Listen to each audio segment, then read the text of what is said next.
화요일 아침 함께 묵상할 말씀은 마태복음 24장 27절에서 마지막 61절까지입니다. 27절에서 61절.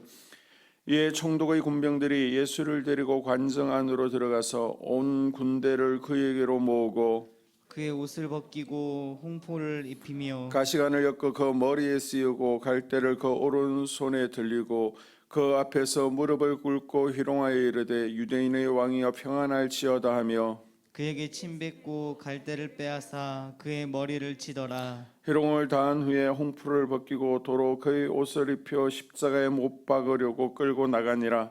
나가다가 시몬이란 구레네 사람을 만나매 그에게 예수의 십자가를 억지로 지워 가게 하였더라. 골고다 즉 해골의 곳이라는 곳에 이르러 쓸개탄 포도주를 예수께 주어 마시게 하려 하였더니 예수께서 맛보시고 마시고자 하지 아니하시더라. 그들이 예수를 십자가에 못 박은 후에 그 옷을 제비 뽑아 나누고 거기 앉아 지키더라. 그 머리 위에 이는 유대인의 왕 예수라 쓴 쇠표를 붙였더라. 이때 예수와 함께 강도들이 십자가에 못 박히니 하나는 우편에 하나는 좌편에 있더라. 지나가는 자들은 자기 머리를 흔들며 예수를 모욕하여 이르되 성전을 헐고 사흘에 짓는 자여, 내가 만일 하나님의 아들이여든 자기를 구원하고 십자가에서 내려오라 하며 그와 같이 대제사장들도 서기관들과 장로들과 함께 희롱하여 이르되 그가 남은 구원하였으되 자기는 구원할 수 없도다. 그가 이스라엘의 왕이로다. 지금 십자가에서 내려올지어다. 그리하면 우리가 믿겠노라. 그가 하나님을 신뢰하니 하나님이 원하시면 이제 그를 구원하실지라.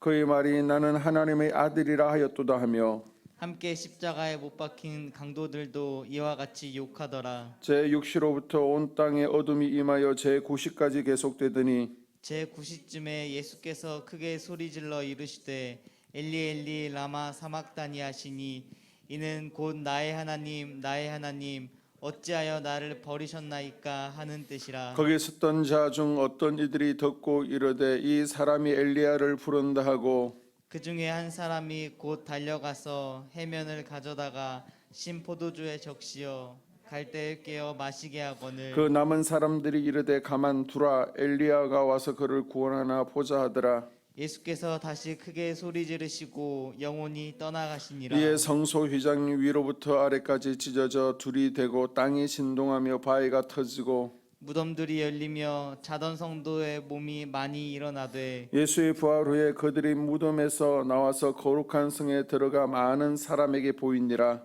백부장과 및 함께 예수를 지키던 자들이 지진과 그 일어난 일들을 보고 심히 두려워하여 이르되 진실로 하나님의 아들이었도다 하더라. 예수를 섬기며 갈릴리에서부터 따라온 많은 여자가 거기서 멀리서 바라보고 있으니 그 중에 막달라 마리아와 또 야고보와 요셉의 어머니 마리아와 또 세베대의 아들들의 어머니도 있더라.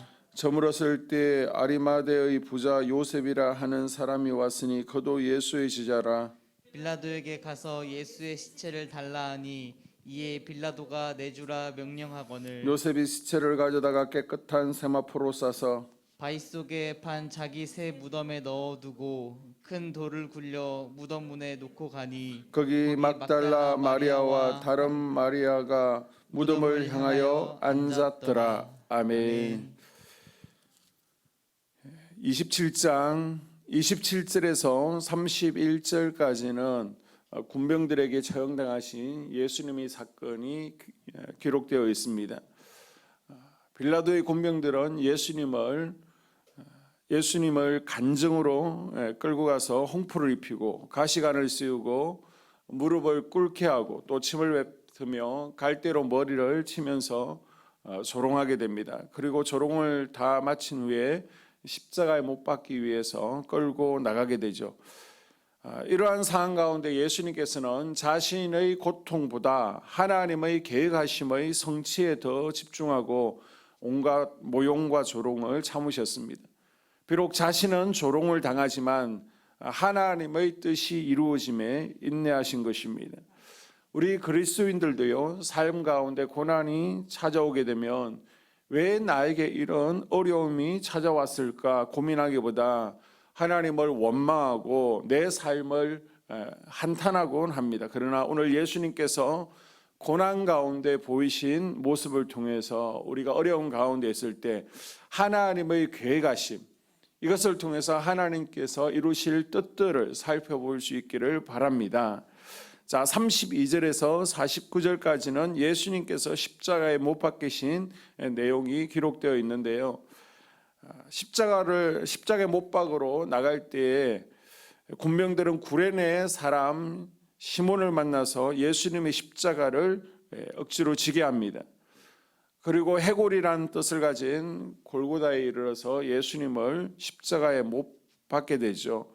예수님의 좌우편에 강도들이 못 박혀 있습니다. 주변에 있던 사람들은 예수님을 조롱하며 욕하였습니다. 십자가에 못 박히신 예수님께서 자신을 조롱하는 이들을 바라보면서 가장 슬퍼하신 것은 무엇입니까? 아마도 예수님께서는 자기의 몸에 가해진 고통보다는 자신들의 악행을 깨달지 못하는 자들의 무지한 모습을 보면서 슬퍼하셨을 것입니다. 혹시 우리의 삶 가운데서도 하나님의 뜻을 깨달지 못하고 잘못된 선택, 잘못된 행동을 할 때가 있지 않습니까? 우리의 무지한 모습 때문에 예수님께서 아파하시거나 슬퍼하는 일이 없기를 바랍니다. 주님의 뜻을 우리가 온전히 깨달아 알고 또 주님을 기쁘시게 하는 삶을 살아가는 복된 하루 될 수 있기를 축복합니다. 예수님께서는 오전 9시에 십자가에 못 박혀서 오후 3시까지 6시간 동안 십자가에서 고통을 당하셨습니다. 십자가 위에서 또다시 유대 종교 지도자들, 모임 무리들, 그리고 심지어 함께 못 박혔던 강도에게조차 멸시와 조롱을 받으셨습니다. 예수님께서 가장 큰 견디기 힘들으셨던 것은 인간들의 모욕이나 육체적 고통이 아니었습니다. 예수님께서 십자가 죽음으로 인해서 잠시나마 하나님과 단절될 수밖에 없다는 영적 고뇌가 가장 힘드셨습니다. 하지만 온 인류를 위해서 자신을 대속제물로 바치시기로 결심하신 예수님께서는 영육 간의 극심한 고통을 겪으셨지만 오직 하나님만 바라보고 모든 것을 맡기심으로 끝까지 하나님의 뜻에 순종하셨습니다. 그 가운데 하나님께서는요, 예수님과 그 고통에 동참하고 계셨죠. 언제나 우리와 함께 해주시고 우리와 동행해 주시는 주님을 생각하며 오늘 하루도 믿음으로 승리하는 복된 하루가 될 수 있기를 바랍니다.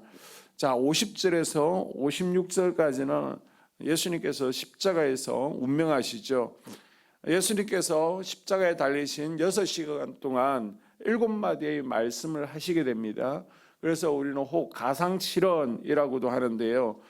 예수님의 죽으심 후에 초자연적인 일이 몇 가지 일어나게 됩니다.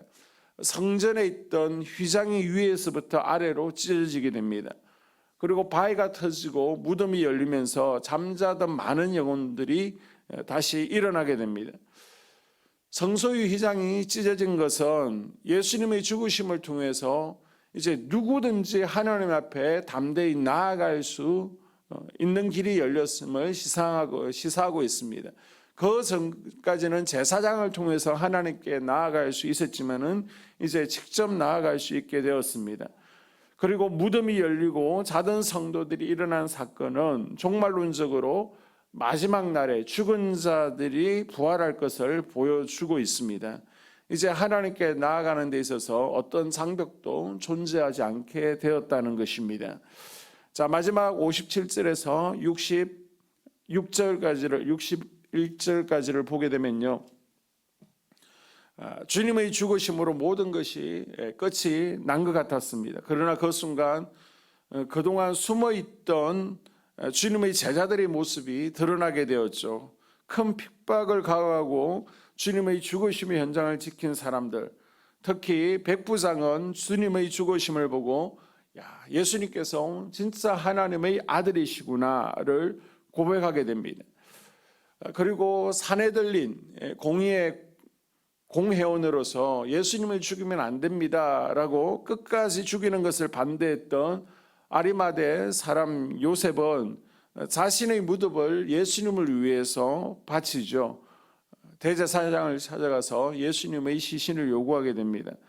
예수님의 죽음으로 뿔뿔이 흩어져 버린 제자들을 대신해서 예수님의 장례를 치르게 됩니다.